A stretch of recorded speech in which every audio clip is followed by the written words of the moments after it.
So then to become a teacher, so you would have to change the whole process, right? Because right now you go to college, you go to school. Some people go to elementary, this, that, and the other, all these different things, right? Like, but there's a lot of teachers out there. Would you have to make it a little more strict to I become a teacher? I will tell you how teaching will get to what it's paid. So if I was a teacher right now, knowing what I know, and I'm going to teach the rest of my life, this is my job, this is what I do,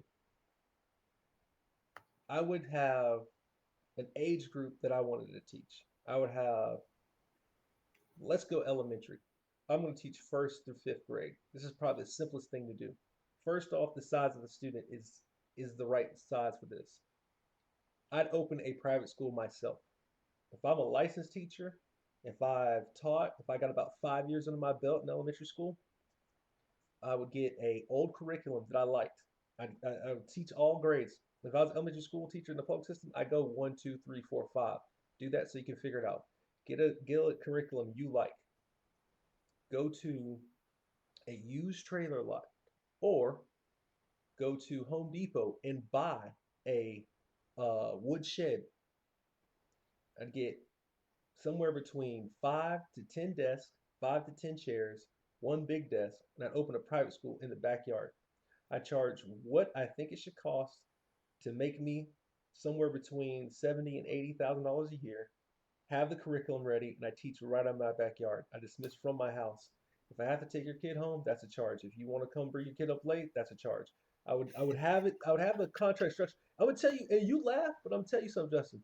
I guarantee you, if you talk to 10 families based off what they know about the education system now, 6 of those families will put their kid in your school if they know the teacher. If Oh, they 100%. I'd put my kid in maybe your school. maybe more because they realize it'd be an individualized lesson if they can figure out what you're teaching. All you have to do, another thing too, I'd live stream a private entity to where the parent could see exactly what's going on in the classroom the whole time.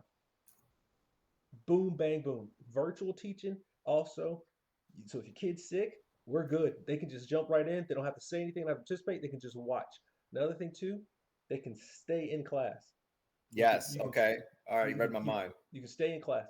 You can stay engaged. Also, you can see what I'm doing. So if you feel like your kid's being mistreated, you feel like I'm not being fair, you can come check me. Oh, at this timestamp, I saw you do this to my kid. You're right. We've had this behavior problem at this timestamp. You're like, oh yeah, I did see that.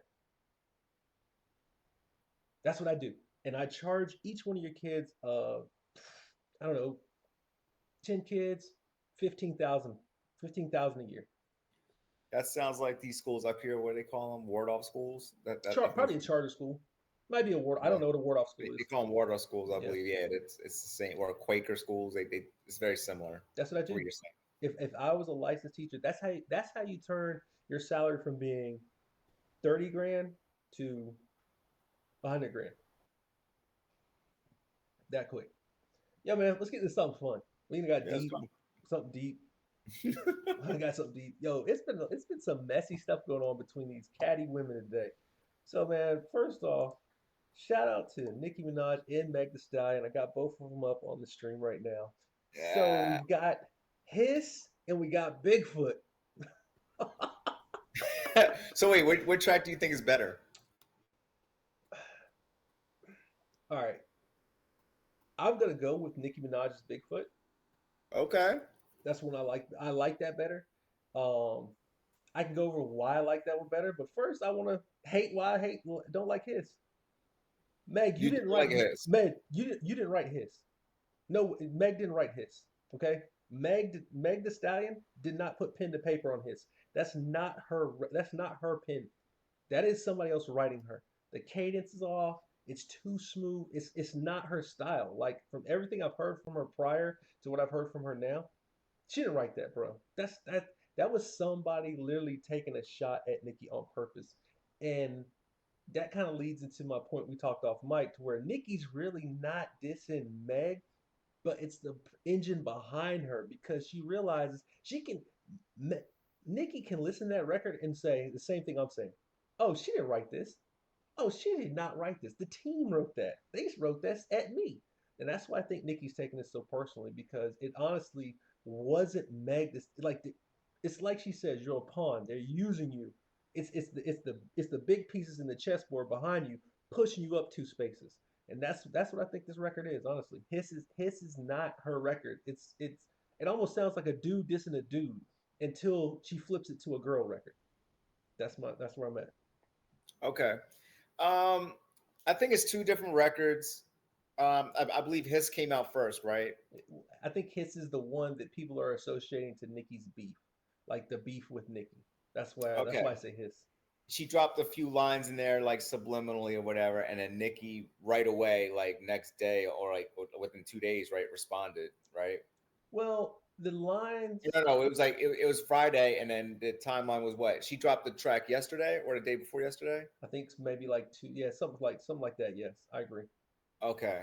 Um, the comments are weird. It's like I think Nikki was displaying like her wordplay, like in different. She was doing all kinds of different rhyme patterns in there, and I think she made it a lot more personal than what Nikki. I mean, not Nikki. Megan Thee Stallion's making this, but it seems like Nikki knows a lot of tea about Megan Thee Stallion. I don't think it's a lot of tea. I just think it's tea that's not as highlighted as much. Like it's a fact that Nicki Minaj's husband has a sexual Yeah, he's on Megan's Law, right? he has a sexual assault charge or allegation, or I don't know. I don't know. I'm not going there. That's a fact. But that's been out for a long time. Why are you bringing that back up to the light? Like that when she was dating this dude, when she got engaged to this dude, when she got married to this dude, that was it. That's like someone talking about your wife. Like, she got kids by another dude. Like that dude smashed first. Like, it's like kind of the same thing. It's like, why are you bringing up old stuff? This is 5 years old. Like this is 2018, 17, maybe even 16, like stuff. But now you bring it back up in 2003. Well, why are you talking about my husband? Like it was kind of that's just a blatant little shot at her. Like, another thing too is like, does you talking about my husband in that manner help me or lesser me? I just dropped the album. My album just went platinum.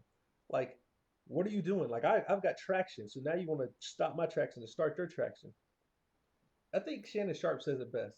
They ain't stopped printing money. Why are we trying to step on each other's money? Like it's money. Like, they're gonna keep printing it. So there's enough out here for both of us. Because if unfortunately, man, I think we're programmed that way. To just self sabotage and sabotage others, and the hating, right? Hating.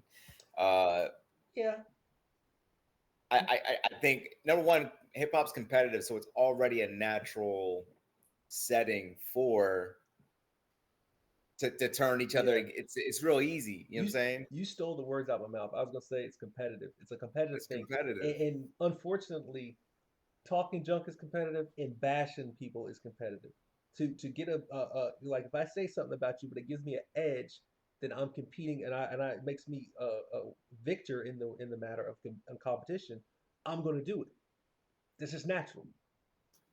Right. I mean, even me when I was like doing music, the first kind of basics of like getting into rap is like doing a cipher. You know what I'm saying? Right. Just getting in there. Just spitting your rap. That Right. that's kind of what it is, and it eventually evolves. But yeah, it's always competitive. When you're on a track with somebody, you're trying to have the best verse.